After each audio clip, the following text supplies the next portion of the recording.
ನಮಸ್ತೆ ಫ್ರೆಂಡ್ಸ್, ನಾನು ನಿಮ್ಮ ವಿದ್ಯಾರಾಣಿ. ಇವತ್ತು ನಾವು ತುಂಬ ಜನರ ಸಮಸ್ಯೆ ಒಂದು ನನ್ನ ಕಡೆ ಕಂಪ್ಲೇಂಟ್ ಆಗಿ ಬಂದಿರೋದು, ಅದ್ರ ಬಗ್ಗೆ ಚರ್ಚೆ ಮಾಡೋಣ. ತುಂಬ ಜನ ವಾಟ್ಸಪ್ಪಲ್ಲಿ ಕಮೆಂಟ್ಸ್ ಬಾಕ್ಸಲ್ಲಿ ಫೋನ್ ಮಾಡಿ ಕೇಳ್ತಾ ಇದ್ದಾರೆ. ನೀವು ಹೇಳಿದ ಎಲ್ಲ ಸ್ಟೆಪ್ಸನ್ನು ಫಾಲೋ ಮಾಡ್ತಾ ಇದ್ದೀವಿ, ಧ್ಯಾನ ಸಾಧನೆಯನ್ನು ನಿರಂತರವಾಗಿ ಮಾಡ್ತಾ ಇದ್ದೀವಿ, ಆದರೂ ಕೂಡ ಕೆಲವು ಸಮಸ್ಯೆಗಳು ನಮ್ಮನ್ನು ಕಾಡ್ತಾ ಇವೆ. ಇದಕ್ಕೇನು ಕಾರಣ ಮತ್ತು ಪರಿಹಾರಗಳನ್ನು ತಿಳಿಸಿ ಅಂತ. ಫ್ರೆಂಡ್ಸ್, ಒಬ್ಬೊಬ್ಬರಿಗೇನೆ ಪರಿಹಾರ ಕಾರಣಗಳನ್ನು ಎಕ್ಸ್ಪ್ಲೇನ್ ಮಾಡ್ತಾ ಕೊಡೋದಕ್ಕೆ ಸಮಯ ಸಾಕಾಗೋದಿಲ್ಲ ಅಂತ ಹೇಳಿ ನಾನು ಇವತ್ತು ಎಲ್ಲರ ಒಂದು ಪಾಯಿಂಟ್ ಆಫ್ ವ್ಯೂನಿಂದ ಎಲ್ಲ ಸಮಸ್ಯೆಗಳನ್ನು ಕ್ರೋಢೀಕರಿಸಿ ಈ ಒಂದು ವಿಡಿಯೋವನ್ನು ಮಾಡ್ತಾ ಇದ್ದೀನಿ. ನಮಗೆಲ್ಲ ಗೊತ್ತು, ಮನುಷ್ಯನ ಒಂದು ದೇಹ ಮತ್ತು ಚೈತನ್ಯಕ್ಕೆ ತನ್ನನ್ನೇ ತಾನು ಹೀಲ್ ಮಾಡ್ಕೊಳ್ಳುವಂತಹ ಎಲ್ಲ ಕೆಪಾಸಿಟಿ ಇದೆ ಅಂತ ಆಲ್ರೆಡಿ ಇದು ಸಾವಿರಾರು ಜನರಿಗೆ ಪ್ರೂವ್ ಆಗಿದೆ. ಹಾಗಾದರೆ ಡಾಕ್ಟರ್ಸ್ ಯಾಕಬೇಕು, ಮೆಡಿಸಿನ್ಸ್ ಯಾಕಬೇಕು, ಇವತ್ತಿನ ಈ ಎಲ್ಲ ಅಲ್ಟ್ರಾ ಮಾಡರ್ನ್ ವ್ಯವಸ್ಥೆಗಳು ಯಾಕೆ ಬೇಕು ಅಂತ. ಫ್ರೆಂಡ್ಸ್, ನಮ್ಮ ದೇಹ ಮತ್ತು ನಮ್ಮ ಮನಸ್ಸನ್ನು ಸರಿಯಾಗಿ ಇಟ್ಕೊಳ್ಳೋದಕ್ಕಾಗಿ ಯಾವುದೇ ರೀತಿಯ ಹೊರಗಿನ ವ್ಯವಸ್ಥೆಗಳು ಬೇಕಾಗೇ ಇಲ್ಲ. ನಿಜವಾಗಿಯೂ ಕೂಡ ನಮ್ಮದೇ ಮನಸ್ಸು, ನಮ್ಮದೇ ಚೈತನ್ಯ ಅತ್ಯದ್ಭುತವಾದ ಶಕ್ತಿಯನ್ನು ಹೊಂದಿದೆ. ನಮ್ಮ ಶರೀರ ಕೇವಲ ಮಾಂಸ, ಮಜ್ಜೆ, ಮೂಳೆಗಳ ಒಂದು ಪ್ಯಾಕ್ ಅಲ್ಲ, ಇದು ಒಂದು ಜೀವಂತ ಶಕ್ತಿಶಾಲಿ ಆದಂತಹ ಚೈತನ್ಯ ರೂಪಿ.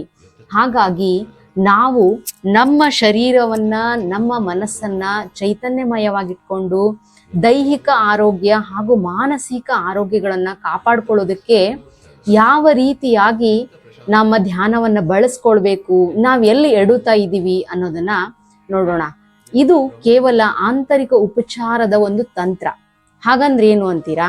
ನಾವು ನಮ್ಮ ಮನಸ್ಥಿತಿಯನ್ನ, ನಾವು ಹೊಂದಿರುವಂತಹ ಜ್ಞಾನವನ್ನ ಅಳವಡಿಸಿಕೊಳ್ಳುವಲ್ಲಿ ನಾವು ತಪ್ತಾ ಇದ್ದೀವಿ. ಹಾಗಾಗಿ ಆಂತರಿಕ ಉಪಚಾರ ಅಂತಂದ್ರೆ ಸೆಲ್ಫ್ ಕೇರ್, ನಮ್ಮನ್ನ, ನಮ್ಮ ಮನಸ್ಸನ್ನ ನಾವೇ ಕೇರ್ ತಗೊಳ್ಳುವಂತಹ ಒಂದು ಹಂತ. ಇದಕ್ಕೆ ನಮ್ಮ ಮೇಲೆ ನಮಗೆ ವಿಶ್ವಾಸ ಇರಬೇಕು, ಸರಿಯಾದಂತಹ ಮಾರ್ಗವನ್ನು ಅನುಸರಿಸುವಂತಹ ಒಂದು ಅವೇರ್ನೆಸ್ ನಮಗೆ ಇರಬೇಕಾಗುತ್ತೆ. ಈ ಒಂದು ತಂತ್ರ ನಿಮ್ಮನ್ನು ಕೇಳೋದಿಷ್ಟೇ: ಅಪಾರವಾದ ಶ್ರದ್ಧೆ, ನಿರಂತರವಾದ ಧ್ಯಾನ, ಪ್ರಯತ್ನಶೀಲತೆ. ಇದೆಲ್ಲವನ್ನ ನಾವು ಮಾಡ್ತೀವಿ ಅಂತ ಆದ್ರೆ ಎಂಥದ್ದೇ ಸಮಸ್ಯೆಯಿಂದ ನಾವು ಹೊರಬರೋದಕ್ಕೆ ಸಾಧ್ಯ.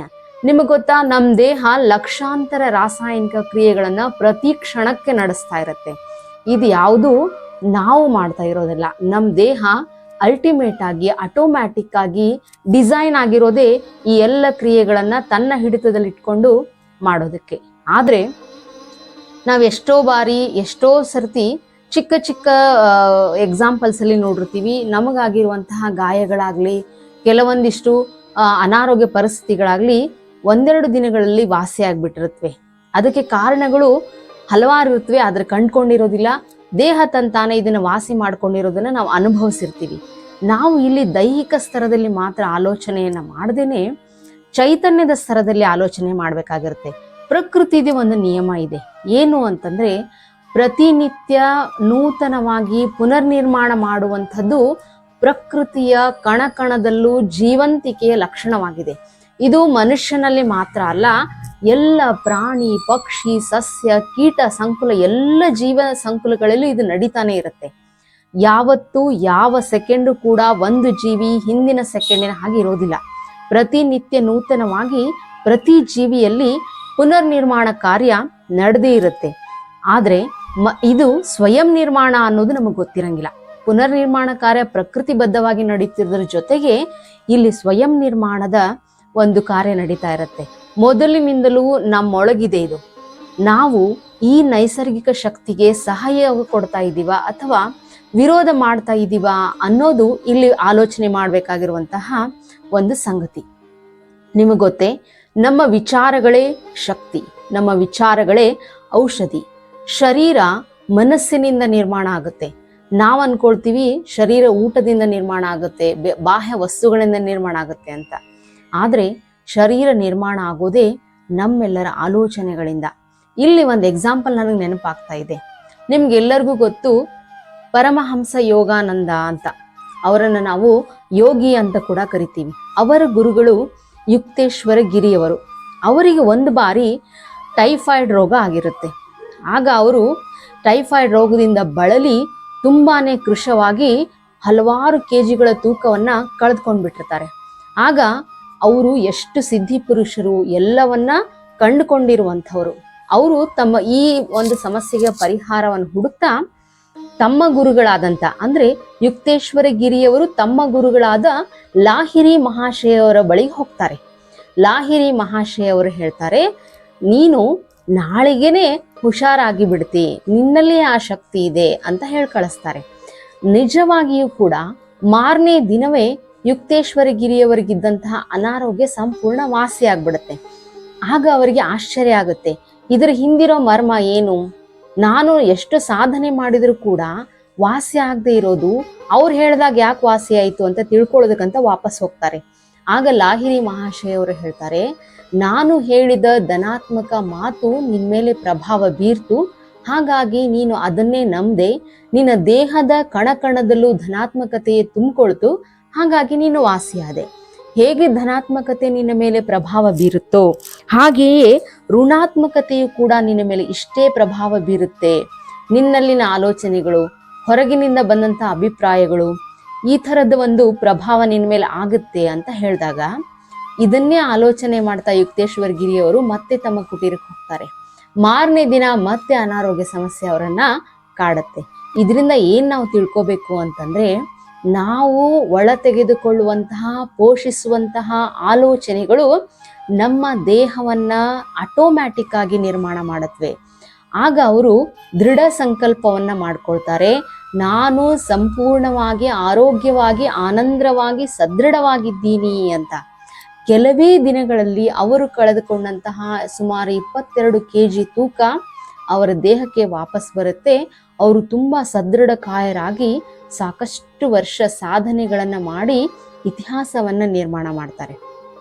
ಹಾಗಾಗಿ ಯೋಗಾನಂದ ಪರಮಹಂಸರ ಫೋಟೋವನ್ನ ನೀವು ಅಂದ್ರೆ ಅವ್ರು ಇನ್ನೂ ವಿದ್ಯಾರ್ಥಿಯಾಗಿದ್ದಾಗಿನ ಫೋಟೋವನ್ನ ನೋಡಿದ್ರೆ ತುಂಬಾನೇ ಬಡಕಲು ದೇಹವನ್ನ ಅವ್ರು ಹೊಂದಿರ್ತಾರೆ. ಈ ಯುಕ್ತೇಶ್ವರ ಗಿರಿಯವರ ಈ ಒಂದು ಉದಾಹರಣೆಯಿಂದ ತಿಳಿದುಕೊಂಡಂತಹ ಯೋಗಾನಂದರು ತಾವು ಕೂಡ ಸದೃಢ ಕಾಯರಾಗಿದ್ದೀನಿ ಅನ್ನುವಂತಹ ಒಂದು ಭಾವನೆಯನ್ನ ಆಲೋಚನೆಯನ್ನ ತಮ್ಮಲ್ಲಿ ಬಿತ್ತಿ ತುಂಬಿಕೊಳ್ತಾರೆ. ಅದರಿಂದಾಗಿ ಅವರು ಕೊನೆಯವರೆಗೂ ತುಂಬಾನೇ ಸದೃಢ ಕಾಯರಾಗಿ ಇರ್ತಾರೆ.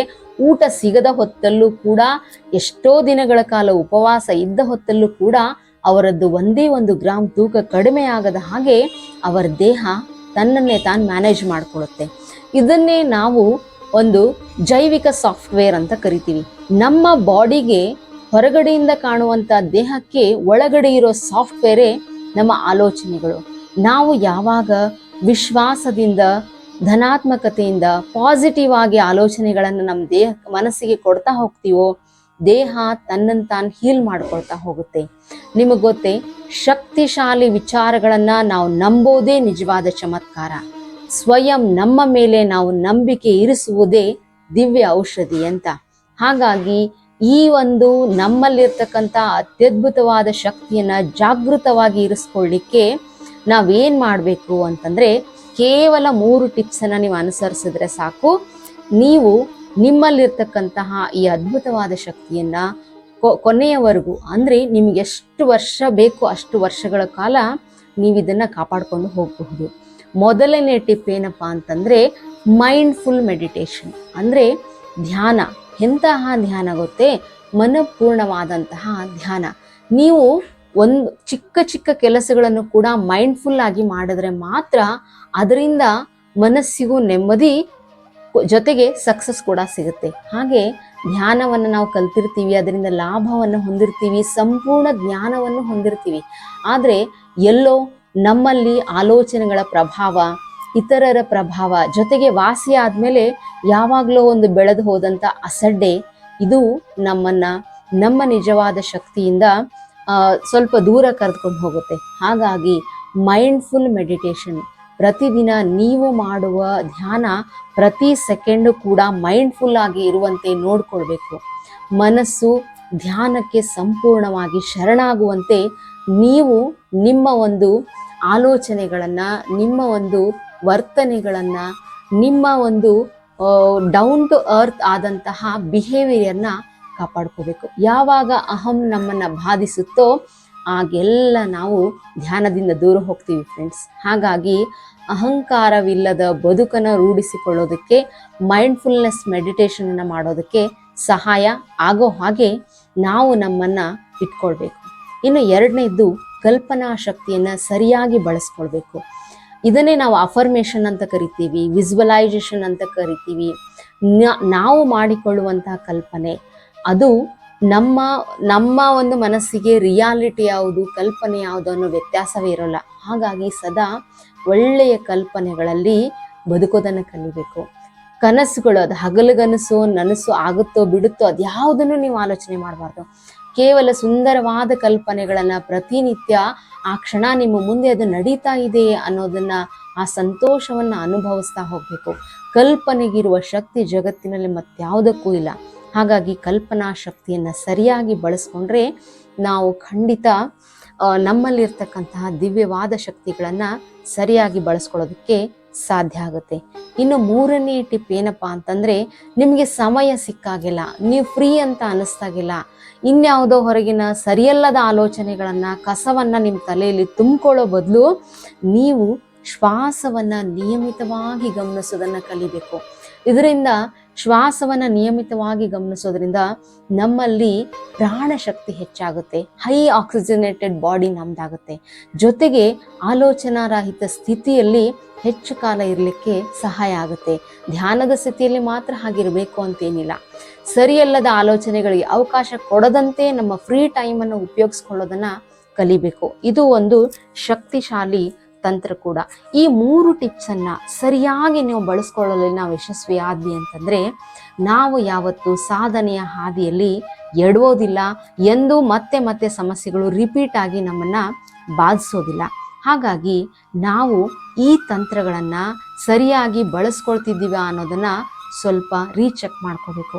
ಎಲ್ಲದಕ್ಕಿಂತ ಮುಖ್ಯವಾಗಿ ನಮ್ಮ ಹತ್ತಿರ ಬರುವ ಪ್ರತಿಯೊಂದು ನೋಟ, ಮಾತು, ಆಲೋಚನೆ ಇದೆಲ್ಲದು ಪಾಸಿಟಿವ್ ಆಗಿದೆನಾ, ನೆಗೆಟಿವ್ ಆಗಿದೆನಾ, ಇದು ನನ್ನ ಮೇಲೆ ಯಾವ ಥರ ಇಂಪ್ಯಾಕ್ಟ್ ಆಗುತ್ತೆ ಅನ್ನೋದನ್ನು ಒಂದು ಚೂರು ವಿವೇಕವನ್ನು ಬಳಸಿ ಥಿಂಕ್ ಮಾಡಿ.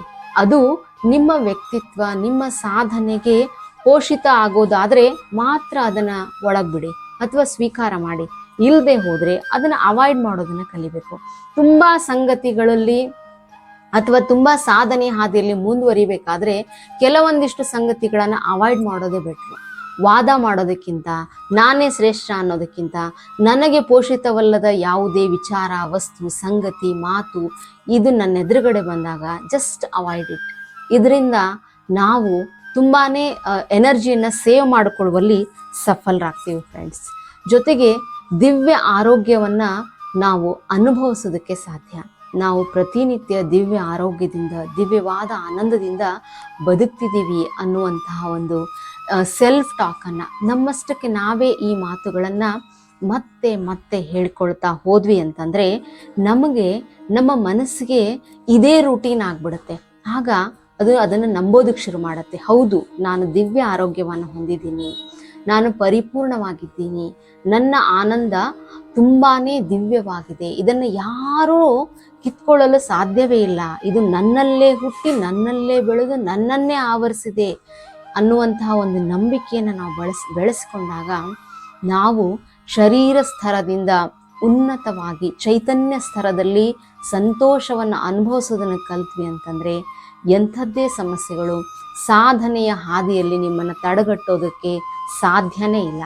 ಹಾಗಾಗಿ ತುಂಬ ಜನ ಎಷ್ಟೋ ಸಾಧನೆಯನ್ನು ಮಾಡಿರ್ತಾರೆ, ಗಂಟೆಗಟ್ಟಲೆ ಧ್ಯಾನವನ್ನು ಮಾಡಿರ್ತಾರೆ, ನೂರಾರು ಪುಸ್ತಕಗಳನ್ನು ಓದಿರ್ತಾರೆ, ನಾಲೆಜ್ ಇರುತ್ತೆ. ನಾಲೆಜನ್ನು ಗಳಿಸ್ಕೊಳ್ಳೋದು ಬೇರೆ, ಬಳಸ್ಕೊಳ್ಳೋದು ಬೇರೆ. ನಾವು ಎಲ್ಲರೂ ನಾಲೆಜನ್ನು ವೇಗವಾಗಿ ಗಳಿಸ್ಕೊಳ್ತಾ ಇದ್ದೀವಿ, ಆದರೆ ಅದನ್ನು ಬಳಸ್ಕೊಳ್ತಾ ಇಲ್ಲ, ಅಂದರೆ ಸರಿಯಾಗಿ ಅದನ್ನು ಪರಿಪಾಲನೆ ಮಾಡ್ತಾ ಇಲ್ಲ, ಅಳವಡಿಸ್ಕೊಳ್ತಾ ಇಲ್ಲ. ಹಾಗಾಗಿ ನನ್ನ ನೆಚ್ಚಿನ ಗುರುಗಳು ಒಂದೇ ಮಾತನ್ನೇ ಪದೇ ಪದೇ ಹೇಳ್ತಾರೆ, ಅಳವಡಿಸಿಕೊಳ್ಳೋದು ತುಂಬಾ ಮುಖ್ಯ ಅಂತ. ಪ್ರೇಮ್ನಾಥ್ ಸರ್ ಹೇಳೋ ಈ ಒಂದು ಮಾತನ್ನು ಪ್ರತಿನಿತ್ಯ 1-2 ಬಾರಿ ನೆನಪು ಮಾಡಿಕೊಂಡ್ರೆ ಸಾಕು, ನಾವೇನನ್ನು ಅಳವಡಿಸ್ಕೊಳ್ಬೇಕು ಆ ಕಡೆಗೆ ನಮ್ಮ ಮನಸ್ಸು ತಿರುಗುತ್ತೆ. ಜೊತೆಗೆ ನಾವು ಆ ಕೆಲಸವನ್ನು ಸರಿಯಾಗಿ ಮಾಡೋದಕ್ಕೆ ಸಹಾಯ ಆಗುತ್ತೆ.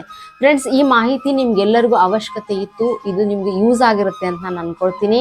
ಈ ಮಾಹಿತಿ ನಿಮಗೆ ಯೂಸ್ ಆಗಿತ್ತು ಅಂತಂದರೆ ಖಂಡಿತ ನಿಮ್ಮ ಪ್ರೀತಿ ಪಾತ್ರರಿಗೆ ಈ ವಿಡಿಯೋವನ್ನು ಶೇರ್ ಮಾಡಿ. ನನ್ನ ಚಾನಲ್ ಧ್ಯಾನಾಮೃತವನ್ನು ಸಬ್ಸ್ಕ್ರೈಬ್ ಆಗಿ. ಹಾಗೆಯೇ ನಿಮ್ಮೆಲ್ಲರಿಗೂ ಶುಭ ದಿನ. Thank you friends.